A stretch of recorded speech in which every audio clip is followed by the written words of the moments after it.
গো আমার ছোট ছোট বন্ধুরা, তোমাদের প্রত্যেকের কি টিফিন খাওয়া হয়ে গেছে? আচ্ছা, টিফিন খাওয়া হবে এবার। তার মানে তোমাদের এই ক্লাসটি শেষ হওয়া মাত্রই তোমরা প্রত্যেকে ছুটতে গিয়ে টিফিন খেতে শুরু করবে, তাই তো? আচ্ছা, আজকে কি বার গো? ও আজকে বুধবার, তার মানে আজকে টিফিনে কি কি দেবে তোমাদের নিশ্চয়ই জানা আছে। আচ্ছা, ভাত দেবে, আজকে ডাল আর ডিম আছে। আচ্ছা বেশ, তাহলে তোমরা প্রত্যেকেই ডিম খাবে। ডিম খুব পুষ্টিকর খাবার, জানো তো? ডিমের কুসুম, হ্যাঁ ডিমের কুসুমও অনেক পুষ্টি আছে। তোমরা কিন্তু মনোযোগ সহকারে এই বিষয়গুলো জানবে যে কোন বিষয়ে কি কি পুষ্টি রয়েছে। আগের দিন তোমাদেরকে এই নিয়ে আমি একটা ক্লাস করেছিলাম না? হ্যাঁ, তোমাদের মনে আছে তো? আচ্ছা ঠিক আছে, তোমাদের আগের দিনের পড়ার যে বিষয় ছিল, যেখানে আমরা জেনেছিলাম যে কোন খাবারের কি কি পুষ্টিগুণ রয়েছে এই সম্বন্ধে। আচ্ছা, এর মধ্যে বলো তো, যে সমস্ত খাবারগুলো আমি তোমাদেরকে বলেছিলাম নাম, যেমন যেমন হচ্ছে, হ্যাঁ কি, যেমন হচ্ছে ডিম, আর কি দুধ, হ্যাঁ আর কি বলো, পালং শাক, আচ্ছা আর আর এরকমই মাছ মাংস এই সমস্ত। আচ্ছা ঠিক আছে, আর কি ফলের রসও বলেছিলাম। বা আচ্ছা, এর মধ্যে যে সমস্ত জিনিসগুলো রয়েছে, এই সমস্ত জিনিসগুলো এক একটা দ্রব্য, এক একটা পদার্থ, জানো তো? এই সমস্ত বস্তুগুলো বা এদেরকে দ্রব্য বা পদার্থ কেন বলা হচ্ছে? কারণ এরা জায়গা বিস্তার করে, এদের একটি ওজন আছে। ঠিক যেমন ধরো, যদি এখন আমাদের কোনো গোয়ালার কাছে দুধ নিতে যাই, তখন গোয়ালাকে কি বলি? যে আমাকে 1 লিটার দুধ দাও। এরকম একটা চোং নিয়ে, কোনো জায়গা নিয়ে আমরা কি বলি? আমাকে 1 লিটার দুধ দাও, এরকম বলি তো? আবার যখন ধরো আমি কোনো বাজারে গেলাম, তখন কি বলি? আমাকে 1 কেজি শাক দাও। কি বলি? পালং শাক, আমাকে 1 কেজি শাক দাও। এরকমভাবে পালং শাকের গোছা করা থাকে, তখন আমরা কি বলি? এরকম বলি। তাহলে এই ওজনটা আমরা কিভাবে জানলাম? কারণ এখানে আমরা যখন কোনো তরল বস্তু, মানে যেটা লিকুইড, জলীয় দ্রব্য, সেই বিষয়ে আমরা বলছি 1 লিটার। আবার যখন আমরা কোনো দ্রব্য যেটা হাতের মুঠোয় ধরা হয়, যার ওজন হাতের মুঠোয় করে ধরা হয়, সেটাকে আমরা বলছি 1 কেজি। 1 কেজি এরকম বলছি। এরকমটা আমরা কেন বলি? কারণ প্রত্যেকটি জিনিসের নিজস্ব ওজন আছে, নিজস্ব ভর আছে। যেমন তোমাদেরকে ওজন করা হয় না, তুমি এখন কত? 25 কিলো।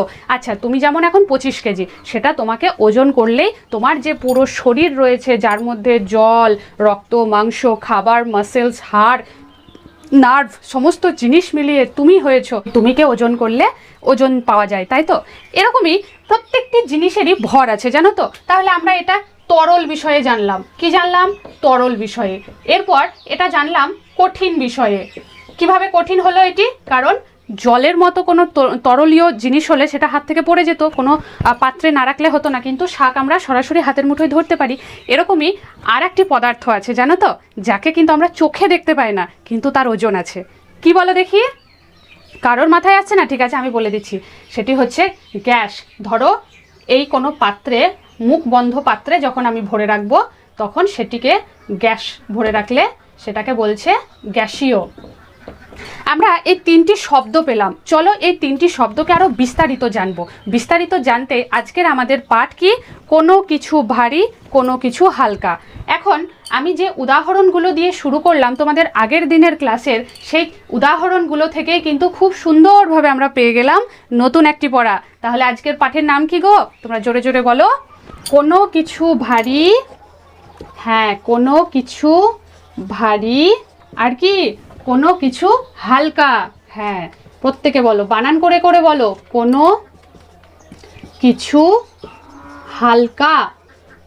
এর মধ্যে আমরা বুঝবো কি করে যে কোনটা হালকা আর কোনটা ভারী? হ্যাঁ বলো। আমরা তরল, গ্যাসীয় এগুলো তো শুনলাম, এবার বুঝবো কি করে? হ্যাঁ দেখো, এর মধ্যে সবচেয়ে ভারী কি রয়েছে তোমাদের কাছে থাকা এমন জিনিসগুলো? হ্যাঁ বলো। আচ্ছা, তোমাদেরকে দুটো দলে আমি ভাগ করে দিচ্ছি, তোমরা গ্রুপ এ, তোমরা গ্রুপ বি। এখন গ্রুপ এ থেকে বলো, তোমার আশেপাশে থাকা এই সমস্ত যে দ্রব্যগুলো রয়েছে, তার মধ্যে সবচেয়ে ভারী কোনটা? তোমার বইয়ের ব্যাগ। আচ্ছা, তোমার ব্যাগের মধ্যে অনেকগুলো বই রয়েছে, সেটা সব থেকে ভারী। আচ্ছা, সব থেকে হালকা কে বলতে পারবে?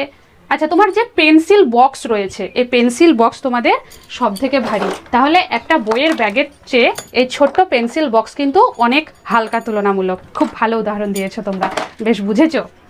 আচ্ছা, এখন এই যে ওজনের কথা বা ভারের কথা তোমরা বুঝতে পেরেছো, এটা আরও সূক্ষ্মভাবে জানতে গেলে আমাদেরকে দাঁড়িপাল্লা ব্যবহার করতে হয়। কি বললাম, এই ওজন সম্পর্কে আরও সূক্ষ্মভাবে জানতে গেলে আমাদেরকে একরকম দাঁড়িপাল্লা ব্যবহার করতে হয়। এখন তোমরা যখন দোকানে যাও তখন দোকানে অনেক সময় এগুলো দেখতে পাও, তবে এখন তো প্রত্যেকটি দোকানেই, মুদির দোকানে বা যে কোনো মুরগির মাংসের দোকানে, সেখানেও কি হয় যে কম্পিউটার কাটা আছে সেগুলো দেখা যায়, কিন্তু তবুও কোথাও কোথাও তোমরা দেখতে পাবে যে এই দাঁড়িপাল্লাটা ঠিক কীরকম দেখতে জানো?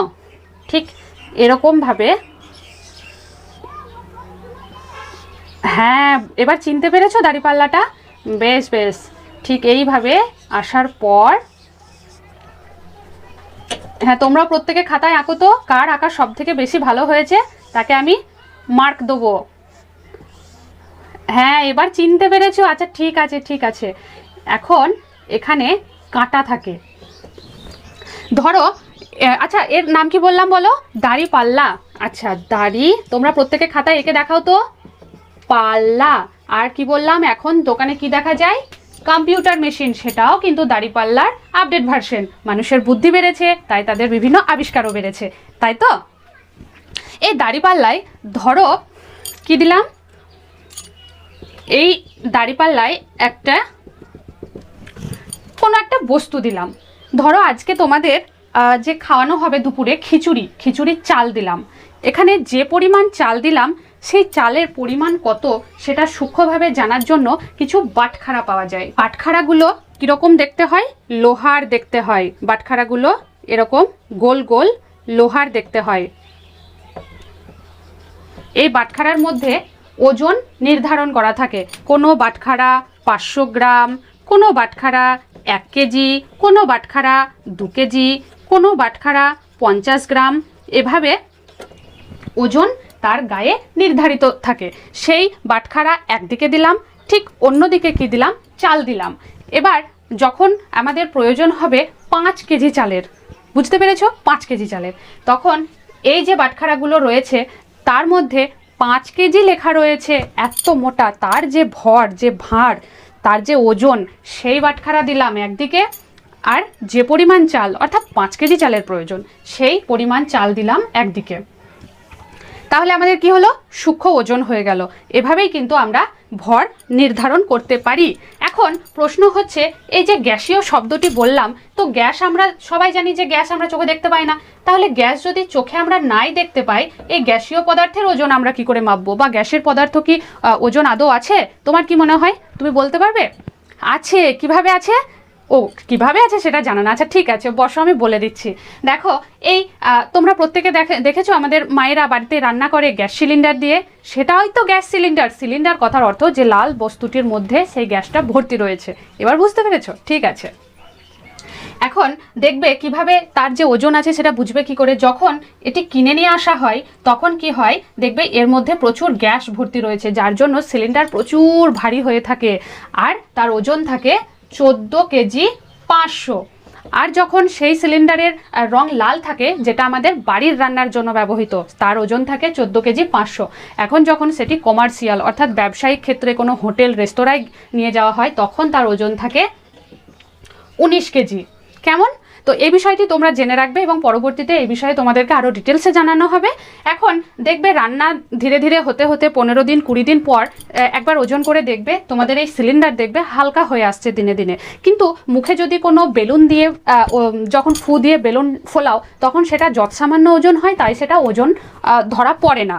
কিন্তু যখন সিলিন্ডারের মতো ভারী এবং অনেক পরিমাণ গ্যাসীয় পদার্থের ওজন করা হয় তখন সেটি কিন্তু ভর বোঝা যায়। আর এইগুলোকে আমরা কেন পদার্থ বললাম?